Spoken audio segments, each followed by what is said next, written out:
The Doug Ford government is one step closer to allowing larger planes, jets, at Billy Bishop Airport, expanding the airport and runway far beyond an extension at each end that's already required. The report before us states that areas subject to instrument flight procedures will be expanded north of the airport and over Etobicoke. What does that mean? And what does that mean for residents of those areas? The best way to interpret that would be to understand that about half of the total change affecting housing under the flight path is in South Etobicoke, going from about 12,000 to 24,000 residents. Table 5 estimates the existing population living under flight paths will increase by 25%. You mentioned 50% of the impact, but 25% increase. Can we estimate what portion of that increase would be located specifically in South Etobicoke? About 50% of the increase is in South Etobicoke. And so the Toronto Port Authority has indicated there would be more than a 5-fold increase in passenger levels with this proposal.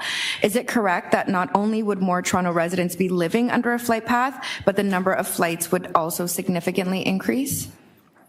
Through the chair, in order to reach 10 million passengers per year, it would mean removal of a limitation on number of flight movements and also removal of the time limitations for which flights can arrive and depart. I know that the report begins to detail, and I hope you can provide some highlights of the impacts to livability and public health that we anticipate would come with living under a flight path of this nature. The report identifies a few ways that would happen. Many of those are related to noise and air quality impacts that would be expected. And how that will impact the design of future development, what we have seen in cases near airports and what the case is currently. It can impact whether or not you can have things like openable windows and outdoor amenity space and balconies and those types of things. So that would be affected in new development. And all of our analysis is layered onto existing conditions. The Etobicoke is already a flight path to our neighbors in Mississauga at Pearson Airport. Are we layering on those existing realities with the projections as well? Through the chair, the way we undertook our analysis was to review how the instrument flight procedures would be lifted and shifted to the west in order to accommodate what the media has reported for a westward expansion of the runway. We already know that there are flight paths going through South Etobicoke serving Pearson, and what we see is an extension of areas that would be affected by instrument flight procedures. Any comprehensive plan been shared with the city, justification or rationale for this expansion? No, it has not. Through the chair, it is the federal government that does the regional assessment of airspace needs and airport requirements, and we have not seen any analysis to that effect. We know that not far away, Ontario Place, the exhibition are undergoing significant redevelopment, also undertaken by the province, which includes a 3,500 space parking garage, a new science center, etc. Can you highlight for us what we anticipate the predicted congestion impacts will be from those projects in addition to this proposed expansion on Lake Shore Boulevard West and the Gardiner? We don't have specific numbers, but those projects are very close by and will be adding congestion, adding traffic in the same area as the airport expansion. So it will be multiplied. And so it's safe to say that we absolutely anticipate a significant impact to auto traffic if this expansion proceeds. Absolutely. And I think it goes without saying I am strongly opposed to this proposal by the provincial government, and I can clearly and confidently say that the community residents in my ward absolutely share that sentiment and are quite exercised about this issue. I have had hundreds of conversations just in the last few days with people that have expressed their very clear frustration with the provincial government and with the lack of a clear process, a clear rationale, any justification for this move.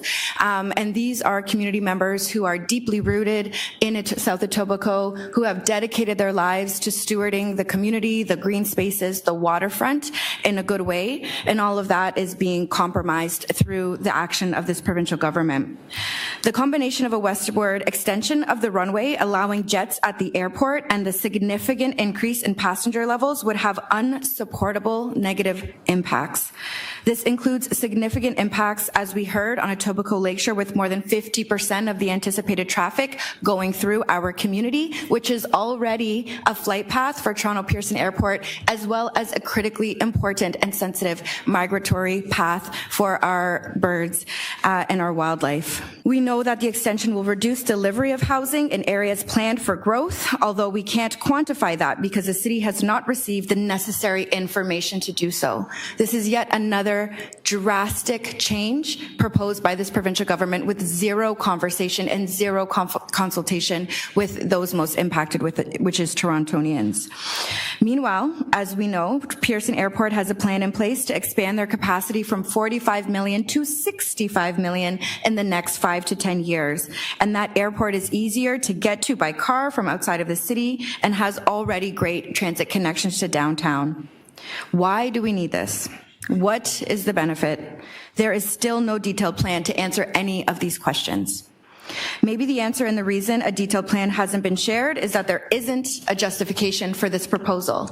In fact, I believe it also highlights that the future spa coming to Ontario Place will also be negatively impacted by this decision. And I think it goes to show that we need to have deeper care and consideration when we're contemplating the future of this gem of our city, which is the waterfront.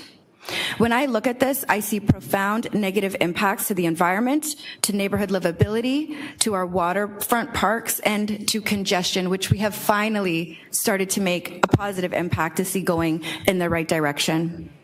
These impacts will be especially pronounced on the Humber Bay Shores community and Mimico residents in Ward 3, which is already desperately underserved by transit and connectivity options. My concerns have been echoed in what I have heard from residents associations and many of my constituents. It is summer season. We've got lots of events and festivals going on. People are outside, and this is very much top of mind for everyone that I've spoken to in the last number of days.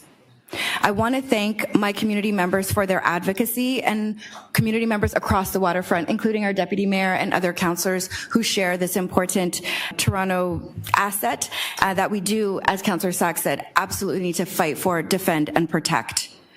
I want to also acknowledge the quick and really important work of our city staff on this report before us and on monitoring this unexpected and fast-moving situation. We heard from one of our deputants the importance of the city playing a role as a fact finder in this situation, and we do need to continue to do that to make sure that Torontonians who are taking their advocacy to Ottawa, taking their advocacy to the legislature, are prepared with the information and the facts as we understand them, knowing those clear impacts, and continuing to be clear that this is an unacceptable change from the province, and we will not take it laying down.